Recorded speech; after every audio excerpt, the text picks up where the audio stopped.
ഇവിടെ വന്നിരിക്കുന്നു അല്ലെ വരുവോ എല്ലാ സങ്കടങ്ങളും അല്ലാഹു മാറ്റി തരട്ടെ. എത്ര അല്ലെ നേരത്തെ വന്നപ്പോല്ലേ നമുക്ക് എത്ര ഭാഗ്യമുള്ളവരാ. ഞാനും ഇറക്കി ഇവിടെ ഇങ്ങനെ കസാലത്തിരിക്കലുണ്ട്. കാരണം റഹ്മത്തിന്റെ മാലാഖമാര് വട്ടമിട്ട് പറക്കുന്ന സ്ഥലമാണ്. അതുകൊണ്ട് നമ്മൾ ഇങ്ങനെയിരിക്കും റഹ്മത്തിന്റെ മാലാഖമാര് നമുക്ക് വേണ്ടി ദുആ ചെയ്യുമല്ലാഹു ആ കൂട്ടത്തിലുള്ള നമ്മൾ ഉൾപ്പെടുത്തിട്ട് ഒരു ഫാത്തിഹ നമ്മൾ ഓതും. എന്നിട്ട് നമ്മൾ എന്ത് ചെയ്യണം? നമ്മളെ സങ്കടങ്ങളെല്ലാനോട് പറയണം. എന്നിട്ട് നമ്മൾ സ്വലാത്തുൽ ഫാത്തിഹ ചൊല്ലും. മുഅ്മിനിന്റെ അഭയകേന്ദ്രമാണ് മദീന. ആ മദീനയിലേക്ക് നമ്മൾ ഫാത്തിഹ ഓതും ഇൻഷാ അല്ലാഹ്. അല്ലാഹു ബർക്കത്ത് ചെയ്യട്ടെ. ഇലാ ഹളറത്തു നബിയനാ വഹബീബിന മുസ്തഫാ മുഹമ്മദിൻ സ്വല്ലല്ലാഹു അലൈഹി വസല്ലം. അൽ ഫാത്തിഹ.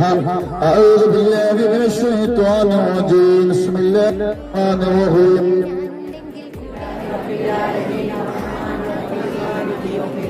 إياك نعبد وإياك نستعين اهدنا الصراط المستقيم صراط الذين أنعمت عليهم غير المغضوب عليهم ولا الضالين آمين.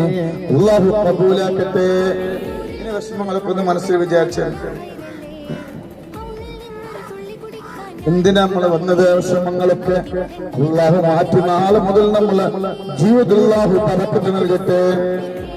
എല്ലാ വിഷമം ഇന്നിപ്പോ രാവിലെ നമ്മളൊരു കാക്ക കാലിനൊക്കെ നീര് വന്ന് ഇവിടെ വരുമ്പോ നടക്കാല്ലേ, കാക്കൊക്കെ നടക്കാൻ പറ്റുന്നില്ല. അൽഹംദുലില്ലാ ഇപ്പൊ പോയില്ലേ, എല്ലാം മാറി.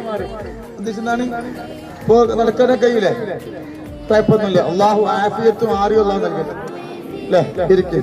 പിന്നെ മക്കളില്ലാത്തൊരു മോയി പോയ പാണ്ടിക്കാട് അള്ളാഹു മക്കളില്ലാത്തൊരു അതും തക്ബീർ ചൊല്ലിയോ? തക്ബീർ ചൊല്ലിയോ? പിന്നെ എല്ലാവർക്കും പോതില്ല. ഒരു ദിവസം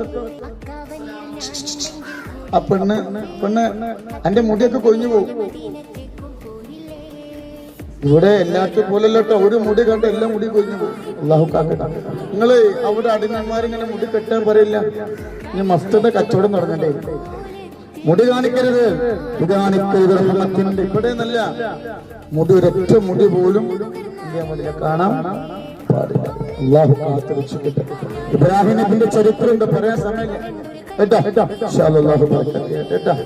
അപ്പോ നമ്മൾ സ്വലാത്ത് ചൊല്ലും. വിഷമങ്ങളൊക്കെ അള്ളാഹു മാറ്റി തരട്ടെ.